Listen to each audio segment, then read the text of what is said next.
Hello, everyone. Happy Friday. Welcome to Finance Friday. This is the show where we transform your relationship with your money by giving you the information you need to grow and protect your wealth. I'm Amy Novakovich. I'm a certified financial planner and CEO of Nova Wealth Management. Follow us on Twitter at Nova Wealth Management, MGMT. Also, go to our website, novawealthmanagement.com, because there you'll find our podcast, which is the Nova Wealth Show, which I will also put this on our podcast because this is going to be great, and all our other social media handles. But today, I am so fortunate. Somebody that I've known and admired for years is going to talk all about how she started this amazing cause and makes a huge difference. So, two things. If you've ever wanted to start a charity, she is the person. Today we're going to get into that. And second, if you're curious about your schools and about what they can do for our kids and teach them about money and numbers and responsibility and gratitude and giving, like all these good principles that we all want our kids to have. Absolutely. Karen Conley, thank you so much for being here. I appreciate it so much. Oh, it's my pleasure. It's so happy. I'm just so happy to be here, Amy. Thank you for having me. Yes, of course. So right away, why don't you tell everybody kind of the story of how this got started? Because you really, you did it all. Well, I would say I didn't do it all, for sure, because it really does take a lot of people. It does. And many. No, but you started with the idea. Well, the idea did start with me, but the concept is really about community. Right. And the idea really evolved over time. The original idea was in bringing children into the community and teaching the concept of giving and the giving spirit very young. Because us as parents, it's really difficult with everything you're trying to teach your kids. Right. You're trying to keep up with school, and you're trying to discipline them, to keep them get a good structure, and you're trying to teach them manners, and you're trying to teach them gratitude, and you're trying to teach them motivation and all this stuff. It's a lot. So it's a lot, It is. And that with busy schedules and parents have a lot going on. Yes. And now our children have a lot going on. There are a lot of extracurricular activities. Well, there's a lot of distractions. Right. Social media. Yeah, and that's a whole nother piece of it. Oh, yeah. And so in beginning this organization, the concept was teaching the giving as well as giving children the foundation that they need to be ready to learn, which is character, and teaching those character traits like respect and responsibility, and teaching integrity and honesty very, very early. So like ethics. Exactly. And, things that kids, you don't really technically learn that term until you're an adult, really. That's right. Or really at least just much doing the right thing. Right. Yeah. Doing the right thing is a great way to say it. Yeah. It's about giving. I'm going to share this out while you keep talking. That's okay. Giving children that foundation that they need, that helps them make wise decisions and helps them develop healthy relationships. And part of that, it came about within the schools because I was involved in a foundation that I worked for, the Second Chance Foundation, that was funding after-school programs. And I was really seeing a lot within the schools for about 9 years. Oh, wow. And so I watched some of the changes happening. And as we evolved into more standardized testing and more of a focus, I really saw some changes begin to happen. Because that's been stressed over the last few years. Well, the standardized testing. And I think with this, the administrators and schools and teachers are doing the very best that they can to help our children be successful. And what we wanted to do was bring in a tool to say, here's a tool. In aftercare, right? Well, it's aftercare, right, as well as summer school and in school. So we have three different types of programs, as well as preschool. And so by developing this tool, we're giving educators a tool to use that teaches these character traits, as well as the concept of giving and actually taking action for a charity. Right. So by the action, we mean they'll work on a volunteer project. They will have the charity come into the classroom. Isn't this great? Wouldn't every mother out there, every parent, sorry, it's not just mothers, fathers too, but everybody would want this for their kids. Just showing them. I've seen a little bit of the program. If you go to your Giver Challenge annually, they have an event, and they show you like little bits and pieces of the program, and you have this little animal giver.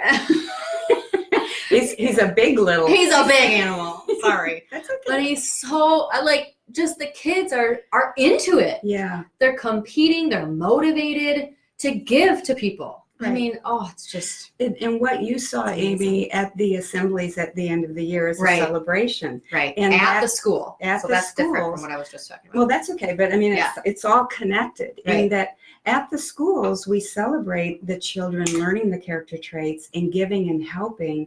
And you saw the enthusiasm after a year of doing the math that they do, right, and doing the puzzles, the plays. Yeah. That's like a side effect. Is that they're actually learning.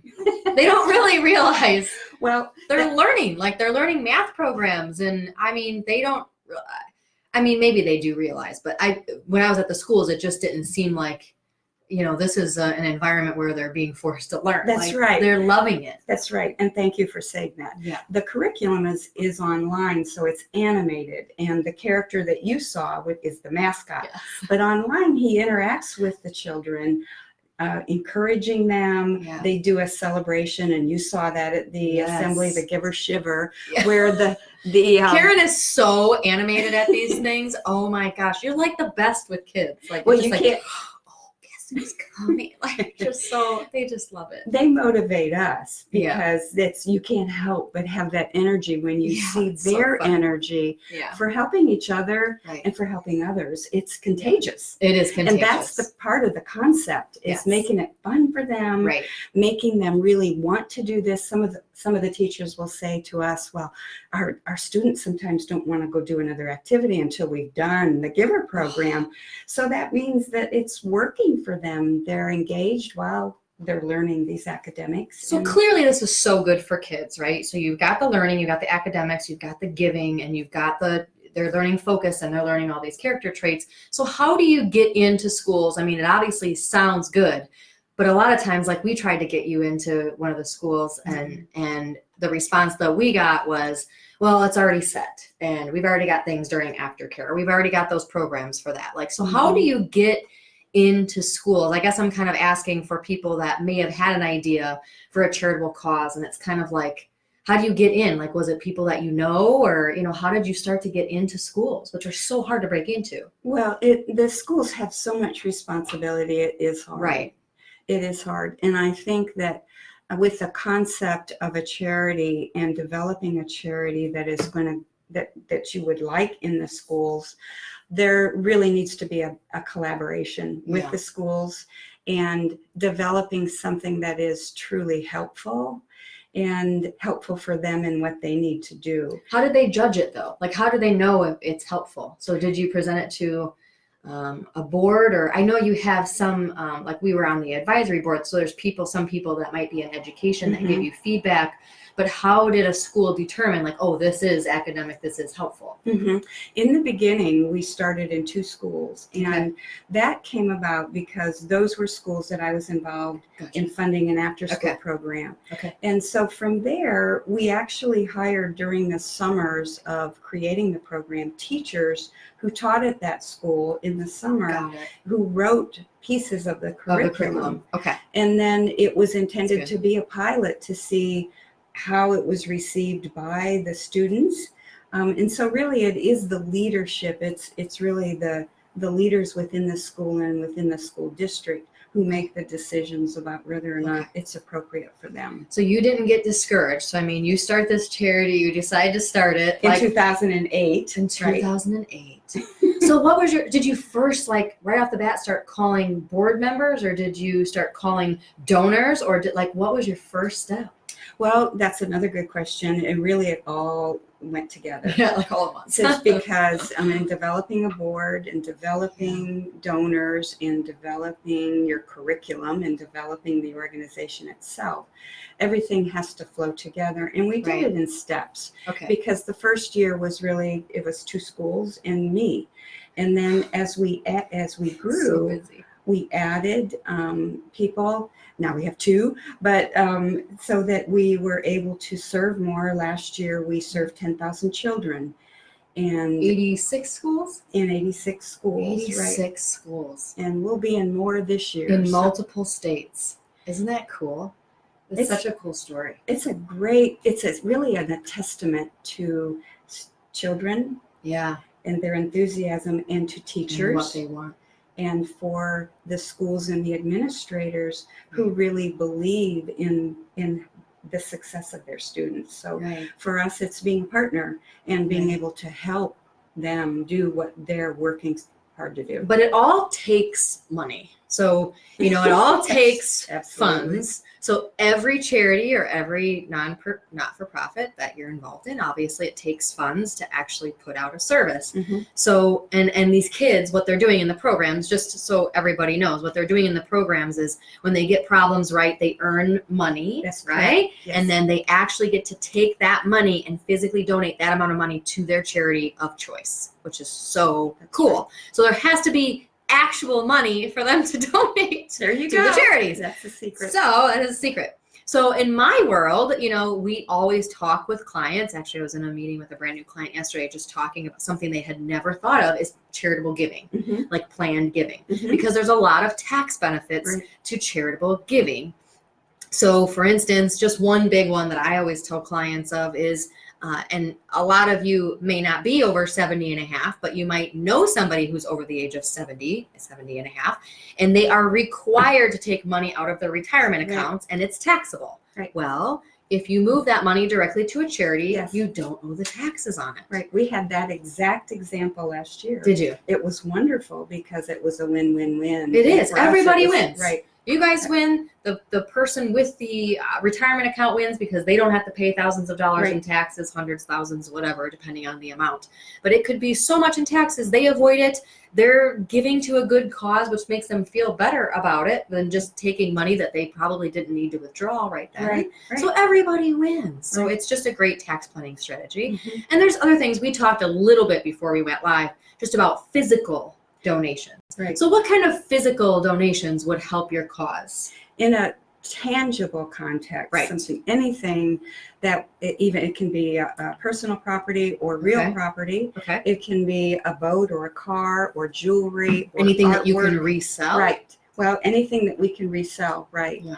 So it could be something that maybe a donor is having difficulty selling or wants to distribute in a different way, then that's something that they can donate, and we have the ability to. Or obviously people, I guess, so not tangible things, but people can donate their time. Oh, absolutely. Right. That's a big part. That is part of what we're teaching. Because you're in schools though. So I mean, you don't really need like computers because everything is at the school, right? That's correct. Because the teachers present this curriculum in the school, either in the classroom or after school. In the classroom setting, right. Right. But they're using our online platform. Yeah. As they deliver. So for somebody that may want to go out and make an impact, they're thinking about all these things like, oh my gosh, yes, how do I get donors? How do I start a concept? How do I get into this? Because I do talk to people about that too. And it's a lot like starting a business. Yes, it is. Very much.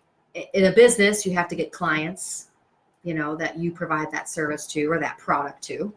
But in the not-for-profit world, you're essentially asking for something for nothing. I mean, except for the feel good. That's right. And the tax deduction.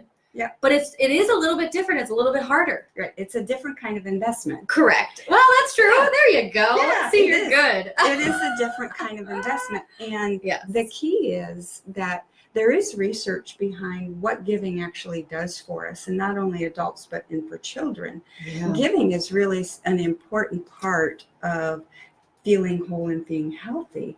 And giving does all kinds of emotional and physical benefits. Smiling because I read a study. I'm sitting here smiling at you. You're like, why is that funny?